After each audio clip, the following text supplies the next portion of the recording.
Once upon a time, long before glass slippers and sleeping curses, there was a story so peculiar it leaped into legend. Welcome to the curious tale of the Frog Prince, a classic from the Brothers Grimm, where royal promises, enchanted ponds, and very persistent amphibians collide in the most unexpected way. First published in 1812, this was the very first tale in the Grimm's original collection. And with good reason. It's not just a story about a prince in disguise, it's a tale about keeping your word, even when it's slimy, green, and asking to sleep on your pillow. So whether you've heard this one 100 times, or this is your very first royal encounter with a talking frog, get cozy and let the magic unfold. And if you enjoy these enchanting stories from Grandma's house, don't forget to click that like button, subscribe for more fairy tale adventures, and tap the bell so you never miss a hop, skip, or grim surprise.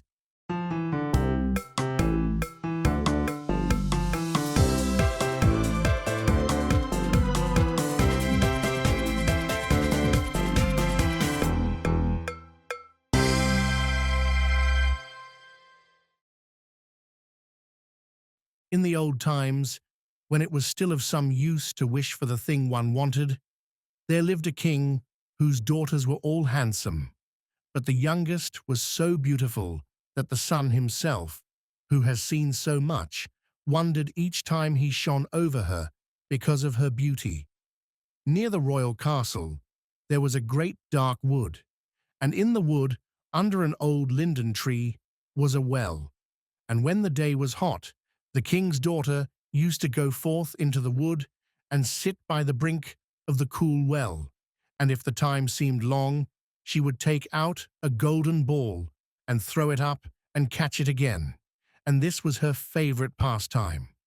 Now it happened one day that the golden ball, instead of falling back into the maiden's little hand, which had sent it aloft, dropped to the ground near the edge of the well and rolled in.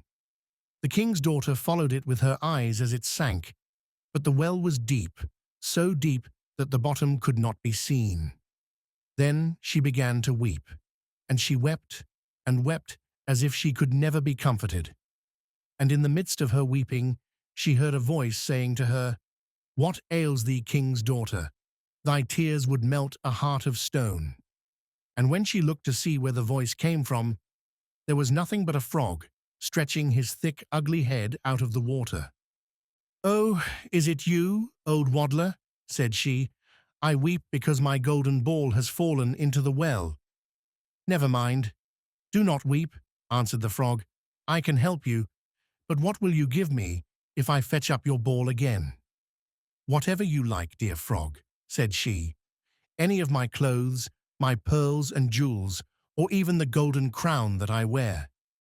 "Thy clothes, thy pearls and jewels, and thy golden crown are not for me," answered the frog. "But if thou wouldst love me, and have me for thy companion and playfellow, and let me sit by thee at table, and eat from thy plate, and drink from thy cup, and sleep in thy little bed, if thou wouldst promise all this, then would I dive below the water and fetch thee thy golden ball again." "Oh yes," she answered, "I will promise it all, whatever you want, if you will only get me my ball again." But she thought to herself, "What nonsense he talks, as if he could do anything but sit in the water and croak with the other frogs, or could possibly be anyone's companion." But the frog, as soon as he heard her promise, drew his head under the water and sank down out of sight. But after a while, he came to the surface again, with the ball in his mouth, and he threw it on the grass. The king's daughter was overjoyed to see her pretty plaything again, and she caught it up and ran off with it. "Stop, stop," cried the frog. "Take me up too. I cannot run as fast as you." But it was of no use, for croak, croak after her as he might, she would not listen to him, but made haste home, and very soon forgot all about the poor frog, who had to betake himself to his well again. The next day, when the king's daughter was sitting at table with the king and all the court, and eating from her golden plate, there came something pitter-patter up the marble stairs, and then there came a knocking at the door, and a voice crying, "Youngest king's daughter, let me in." And she got up and ran to see who it could be. But when she opened the door, there was the frog sitting outside. Then she shut the door hastily and went back to her seat, feeling very uneasy. The king noticed how quickly her heart was beating and said, "My child, what are you afraid of? Is there a giant standing at the door ready to carry you away?" "Oh no," answered she, "no giant, but a horrid frog." "And what does the frog want?" asked the king. "Oh, dear father," answered she, "when I was sitting by the well yesterday and playing with my golden ball, it fell into the water, and while I was crying for the loss of it, the frog came and got it again for me on condition I would let him be my companion. But I never thought that he could leave the water and come after me. But now there he is outside the door, and he wants to come in to me." And then they all heard him knocking the second time and crying, "Youngest king's daughter, open to me by the well water. What promised you me? Youngest king's daughter, now open to me." "That which thou hast promised must thou perform," said the king. "So go now and let him in." So she went and opened the door, and the frog hopped in, following at her heels till she reached her chair. Then he stopped and cried, "Lift me up to sit by you." But she delayed doing so until the king ordered her.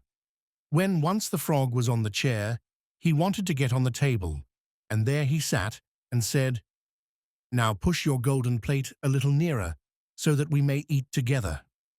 And so she did, but everybody might see how unwilling she was, and the frog feasted heartily, but every morsel seemed to stick in her throat.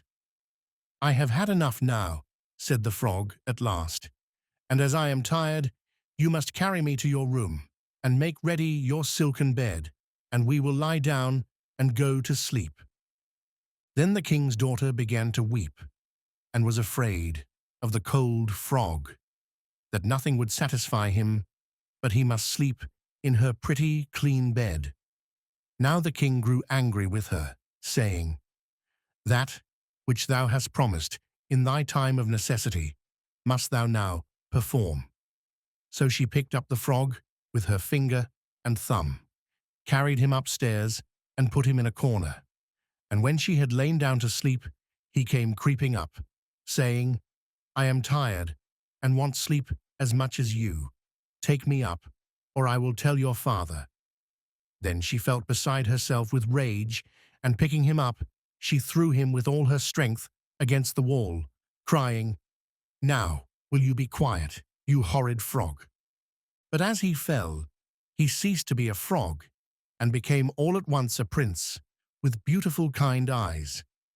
And it came to pass that, with her father's consent, they became bride and bridegroom. And he told her how a wicked witch had bound him by her spells, and how no one but she alone could have released him, and that they two would go together to his father's kingdom. And there came to the door a carriage drawn by 8 white horses, with white plumes on their heads and with golden harness. And behind the carriage was standing faithful Henry, the servant of the young prince. Now faithful Henry had suffered such care and pain when his master was turned into a frog, that he had been obliged to wear 3 iron bands over his heart to keep it from breaking with trouble and anxiety.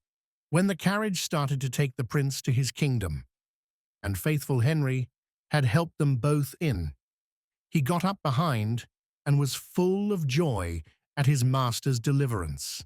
And when they had gone a part of the way, the prince heard a sound at the back of the carriage as if something had broken, and he turned round and cried, "Henry, the wheel must be breaking." "The wheel does not break, 'tis the band round my heart, that to lessen its ache. When I grieved for your sake, I bound round my heart. Again, and yet once again, there was the same sound, and the prince thought it must be the wheel breaking, but it was the breaking of the other bands from faithful Henry's heart, because it was now so relieved and happy. And so, with a splat, a splash, and a royal transformation, our tale comes to an end. The frog became a prince, the princess kept her promise, and somewhere in the forest, a golden ball may still be hiding beneath the lily pads. Stories like this remind us that magic often appears when we least expect it, and sometimes true friendship comes wrapped in slime. If you enjoyed this fairy tale, be sure to give it a like, subscribe to the channel, and click the bell so you never miss a new story. And most importantly, make sure to come back for more stories here at Grandma's house. Until next time.